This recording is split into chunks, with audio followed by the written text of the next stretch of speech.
Halo, assalamualaikum warahmatullahi wabarakatuh. Selamat datang kembali di tutorial dasar pengembangan game 3 dimensi. Hari ini kita akan mulai masuk ke scripting. Jadi kita membuat kode yang nanti kode tersebut kita bisa membuat game yang lebih baik. Nah, sekarang untuk membuat script itu sendiri itu sangat mudah. Di sini kita tinggal klik kanan, tinggal create, terus klik si subscript. Nah, di sini kita akan rename script kita dengan nama apapun, bebas gitu ya. Tapi karena kita sedang belajar, di sini kita namakan script kita sebagai belajar.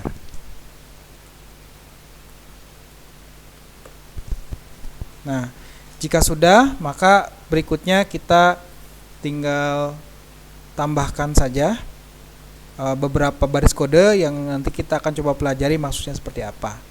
Nah, untuk bisa membuka script ini, untuk bisa membukanya, di sini kita tinggal klik 2 kali saja, ya. Dan nanti kita akan membuka script kita itu menggunakan IDE yang kita pilih. Jadi teman-teman bisa milih IDE yang teman-teman suka ya, seperti Visual Studio Code seperti saya, ataupun nanti Visual Studio dari Microsoft ya, maupun pakai Notepad++ atau Mono Editor atau apapun tuh bebas. Nah, di sini kita bisa melihat ya bahwa di sini ada 2 metode. Yang pertama itu start dan yang kedua itu update. Di sini dikatakan bahwa start itu adalah metode yang dipanggil sebelum update pertama dalam sebuah scene, sedangkan update itu sendiri itu adalah metode yang dipanggil setiap frame saat gamenya berjalan. Jadi teman-teman, ketika kita bermain game, tentunya pernah kenal dengan istilah frame per second. Jadi untuk sebuah game bisa berjalan dengan lancar, minimal ada 30 tampilan atau 30 looping yang dilakukan per detiknya. Begitu ya. Kalau kurang dari itu, maka yang terjadi adalah nge-lag ya. Mungkin teman-teman juga pernah ngerasain nge-lag. Lag itu disebabkan karena apa? Karena frame-nya kurang daripada semestinya, itu misalkan 30 frame per second. Nah, teman-teman, metode start ini dia dipanggil ya biasanya sebagai inisialisasi. Jadi sebelum gamenya dijalankan di sebuah scene, kita adakan semacam konfigurasi atau pengaturan, biasanya kita tempatkan di start. Gitu ya. Sedangkan kalau misalkan update, dia akan dijalankan sepanjang scene-nya berjalan atau gamenya berjalan. Mari kita coba. Di sini yang akan saya lakukan adalah saya akan melakukan menuliskan sesuatu di konsol, dan nanti kita bisa lihat apa perbedaan perilaku daripada metode start dan metode update.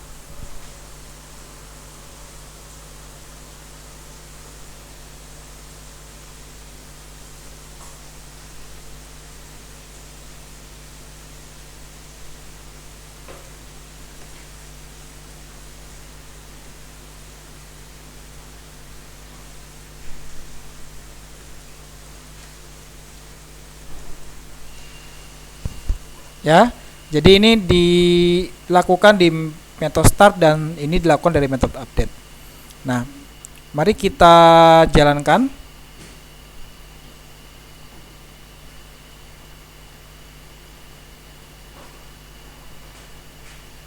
Untuk bisa menjalankan sampel gamenya ya, itu kita klik run di sini, ini tanda panah.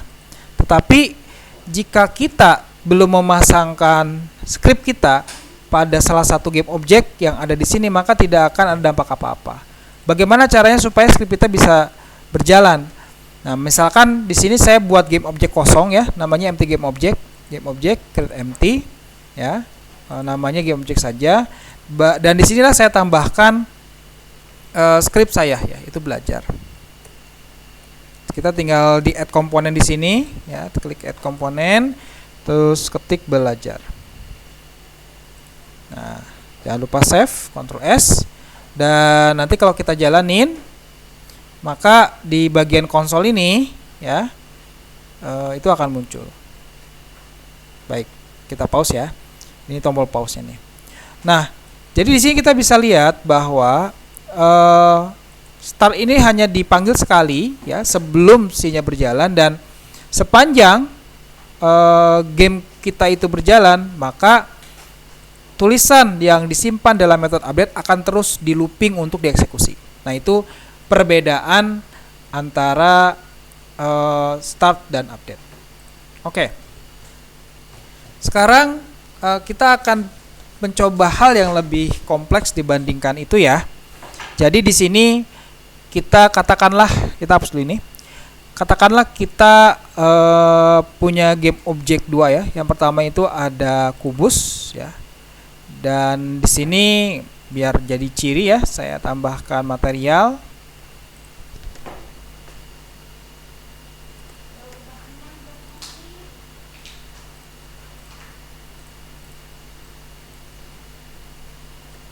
Oke. Dan nanti kita akan membuat game objek lagi yang namanya silinder yang tepatnya di tengah. Jika kita lihat defaultnya, maka kita bisa lihat bahwa si silinder ini dia berada di tengah-tengah bersama dengan kubus. Dan kita ingin menggeser si silinder ini pada saat gamenya dijalankan, gitu ya. Nah, dimana kita gesernya kemana? Kita coba gesernya ke sumbu X ya. Jadi misalkan di sumbu X ya, kita bisa lihat bahwa dia bisa digeser, gitu ya. Misal kalau kita misalkan tambahkan 3 ya, digesernya ke sana. Oke. Nah, bagaimana saya melakukan ini? Itu di script, bukan merubah di inspektor. Jadi di sini teman-teman di belajar ini ya, saya akan coba dulu yang bagian update. Ya. Di sini kita ingin rubah apa? Kita lihat di inspektor ya. Kita ingin rubah position daripada transform. Jadi yang kita lakukan adalah sebagai berikut.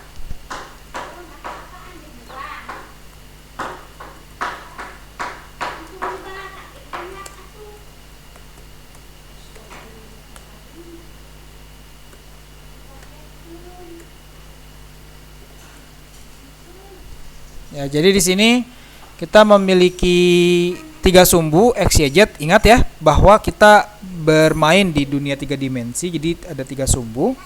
Dan posisi kita transform dot position itu akan ditempatkan di sumbu baru ya, yang berdasarkan 3 sumbu yaitu X, Y, Z ya. Makanya kita disebut sebagai new vector 3 seperti itu. Nah, di mana di sini ya, kita coba geser apa? Kita coba geser X-nya kan? Maka kalau begitu Z-nya tidak digeser, gitu ya. Y-nya tidak digeser, ya. Tapi X-nya kita coba geser sebanyak 3 digit, ya. Karena satuan daripada si vektor 3 ini adalah float, maka kita perlu tambahkan kalau di sysap itu bahasa yang digunakan untuk mengcoding Unity adalah sysap, kita perlu tambahkan F di belakangnya yang menunjukkan bahwa ini tipe datanya float, maka 3F. Oke. Dan perhatikan di sini ya, silinder ini saya akan tambahkan script belajar tadi ya.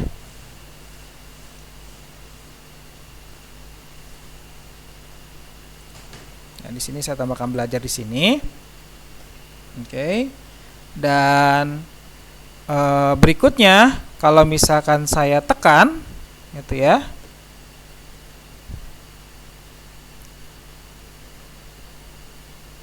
maka dia akan geser. Saya matikan, dia kembali, ini defaultnya. Tapi ketika saya tekan play, maka dia digeser berdasarkan script yang kita sudah pasang. Oke, ya, sampai situ mudah-mudahan dipahami. Berikutnya kita akan tambahkan pergerakannya itu di update gitu ya. Jadi di sini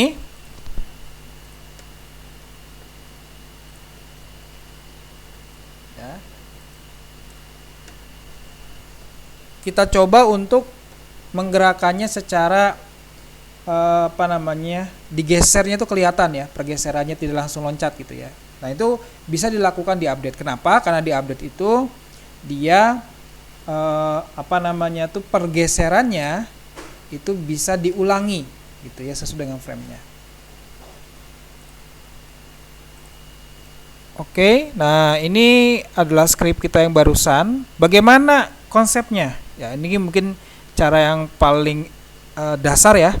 Itu adalah kita geser ya, posisi daripada objeknya itu kita geser secara bertahap dengan cara posisinya itu ditambahkan dengan sebuah posisi baru. Misalkan di sini tolong dong transformasi dari posisi saya itu ditambahkan per frame-nya itu sebanyak berapa? Misalkan sebanyak 0,1 F per frame. Seperti itu. Tapi di sisi ini kan X-nya ya, tapi di sisi Y-nya tidak usah, di sisi Z-nya tidak usah. Maka di sini kalau kita jalankan,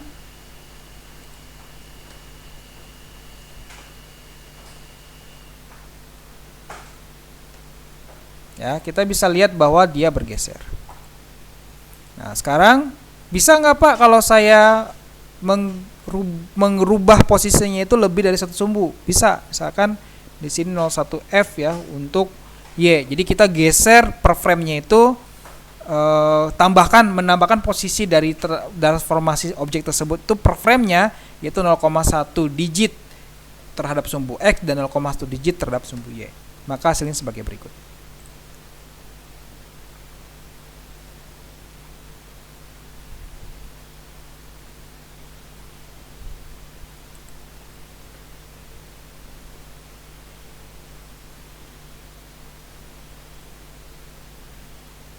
Ya, dia naiknya diagonal ya.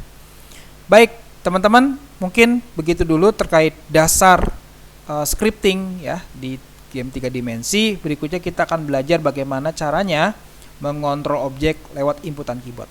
Terima kasih atas perhatiannya. Assalamualaikum warahmatullahi wabarakatuh.